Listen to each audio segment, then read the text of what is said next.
사도행전 13장. 바르나바와 사울이 선교사로 파견되다. 안티오키아 교회에는 예언자들과 교사들이 있었는데 그들은 바르나바, 리게네르라고 하는 시메온, 기레네 사람 루키오스, 헤로데 영주의 어린 시절 친구 마나엔, 그리고 사울이었다.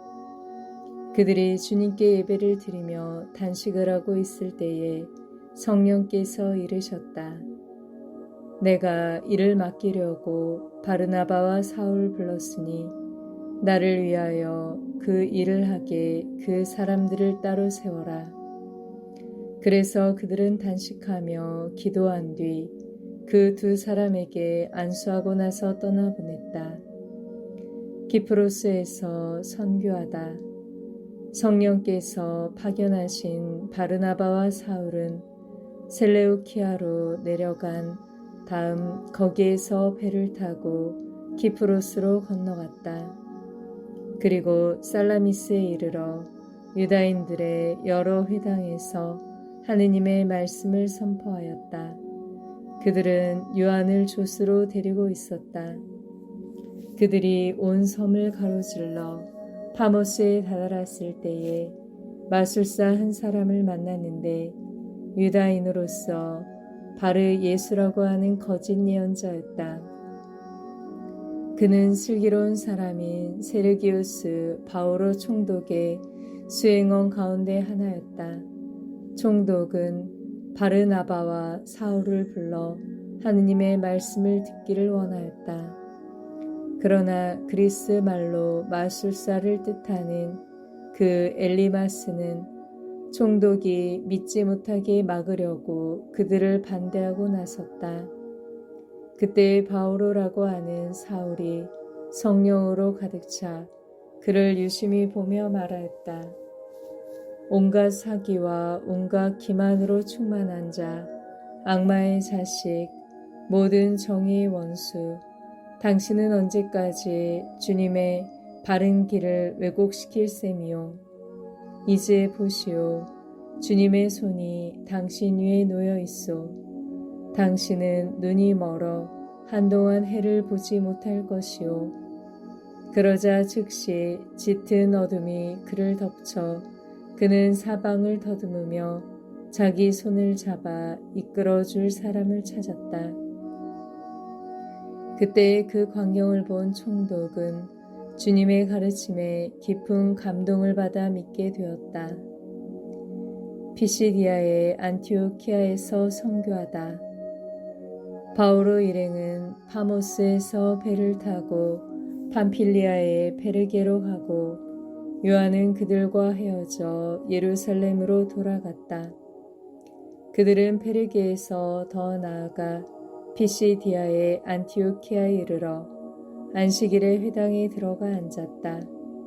율법과 예언서 봉독이 끝나자 회당장들이 그들에게 사람을 보내어 형제들이여 백성을 격려할 말씀이 있으면 해 주십시오 하고 말하였다.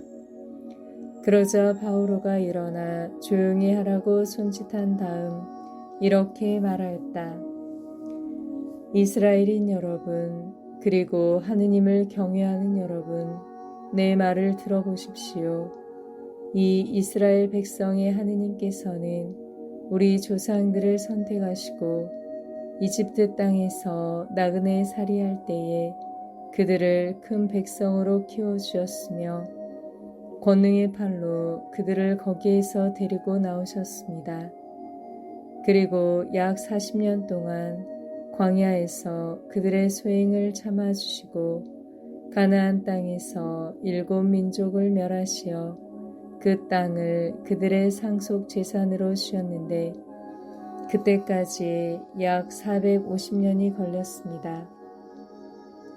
그 뒤에 사무엘 예언자 때까지 판관들을 세워주시고 그 다음에 그들이 임금을 요구하자 하느님께서는 베냐민 지파 사람으로서 기스의 아들인 사울을 그들에게 40년 동안 임금으로 세워주셨습니다. 그러고 나서 그를 물리치시고 그들에게 다윗을 임금으로 세우셨습니다.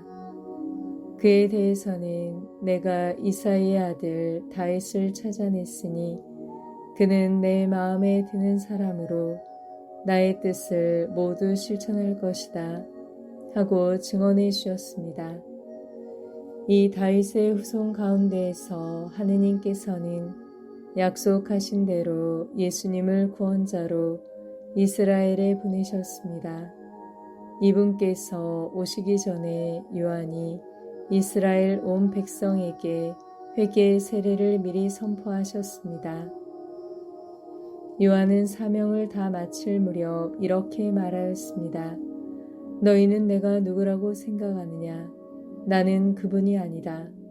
그분께서는 내 뒤에 오시는데 나는 그분의 신발끈을 풀어드리기에도 합당치 않다. 형제 여러분, 아브라함의 후손 여러분, 그리고 하느님을 경외하는 여러분, 이 구원의 말씀이 바로 우리에게 파견되셨습니다. 그런데 예루살렘 주민들과 그들의 지도자들은 그분을 알아보지 못하고 단죄하여 안식일마다 봉독되는 예언자들의 말씀이 이루어지게 하였습니다. 그들은 사형에 처할 아무런 죄목도 찾아내지 못하였지만 그분을 죽이라고 빌라도에게 요구하였습니다. 그리하여 그분에 관하여 성경에 기록된 모든 것을 그들이 그렇게 다 이행한 뒤 사람들은 그분을 나무에 내려 무덤에 모셨습니다. 그러나 하느님께서는 그분을 죽은 이들 가운데서 다시 일으키셨습니다. 그 뒤에 그분께서는 당신과 함께 갈릴레아에서 예루살렘으로 올라간 이들에게 여러 날 동안 나타나셨습니다. 이 사람들이 이제 백성 앞에서 그분의 증인이 된 것입니다. 그래서 우리는 여러분에게 이 기쁜 소식을 전합니다. 우리 선조들에게 하신 약속을 하느님께서는 예수님을 다시 살리시어 그들의 후손인 우리에게 실현시켜 주셨습니다. 이는 시편 제2편에 기록된 그대로입니다. 너는 내 아들, 내가 오늘 너를 낳았노라. 또 하느님께서는 그분을 죽은 이들 가운데서 살리시어 다시는 죽음의 나라로 돌아가지 않게 하신 것을 이렇게 미리 말씀하셨습니다. 나는 다윗에게 약속한 거룩하고 확실한 것들을 너희에게 주겠다. 그래서 다른 시편에서는 당신께서는 당신의 거룩한 이가 죽음의 나라를 아니 보게 하실 것입니다. 하였습니다. 다윗은 일생 동안 하느님의 뜻을 받들어 섬기고 나서 잠든 다음 조상들 곁에 묻혀 죽음의 나라를 보았습니다. 그러나 하느님께서 다시 일으키신 그분께서는 죽음의 나라를 보지 않으셨습니다. 그러므로 형제 여러분, 여러분은 이것을 알아야 합니다. 바로 그분을 통하여 여러분에게 죄의 용서가 선포됩니다. 모세의 율법으로 여러분이 죄를 벗어나 의롭게 될 수 없었지만 믿는 사람은 누구나 그분 안에서 모든 죄를 벗어나 의롭게 됩니다. 그러니 예언서들에서 말하는 것이 여러분에게 미치지 않도록 조심하십시오. 보아라, 너희 비웃는 자들아, 놀라다 망해버려라. 내가 너희 시대에 한 가지 일을 하리라. 누가 너희에게 일러주어도 너희가 도무지 믿지 못할 그런 일이다.